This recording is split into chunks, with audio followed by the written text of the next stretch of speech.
আচ্ছা, তোমরা তো দেখা যায় এখনো, হ্যাঁ অবশ্যই তোমরা সবাই বাংলাদেশের নাগরিকই, এর জন্য চিন্তা ভাবনা বাংলাদেশের মতোই আসে।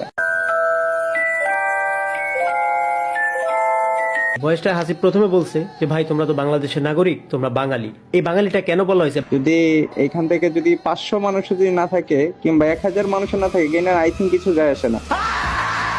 এখানে আপনি আরেকটা কথা বলেছিলেন যে আমার মতন যদি 500-1000 কিলোমিটার যদি মানে আপনি আপনাকে সহ ধরেছিলেন যে বের হয়ে যায় গেরিনার কিচ্ছু হবে না। रुको जरा सबर करो। আচ্ছা, আমি জাস্ট আপনাদের 3টা প্রশ্ন করব।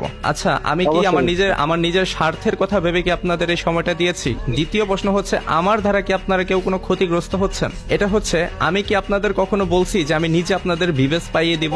মোটামুটি শরীরে একটা ভাব আইছে না। और अभी तो रुको, क्लाइमैक्स अभी बाकी। আমি কখনো ভাবতেই পারিনি এই টপিকস নিয়ে আমার আবারও ভিডিও বানাতে হবে। আমি হতাশ, খুবই হতাশ। कोई बात नहीं, हम तो चूतिए हैं। কিছু ব্রেনলেস ইউটিউবার টপিকসটা নিয়ে এমন ভাবে সমালোচনা করতেছে, অডিয়েন্স ভুলেই গেছে কোনটা সঠিক কোনটা ভুল। ইভেন আমার কন্টেন্ট নিয়ে কথা উঠছে, আমি কোন ক্যাটাগরির কন্টেন্ট ক্রিয়েটর। আজকে সবাইকে উচিত জবাব দেওয়া হবে। জাস্ট ভিডিওটা লাস্ট পর্যন্ত দেখার অনুরোধ রইল।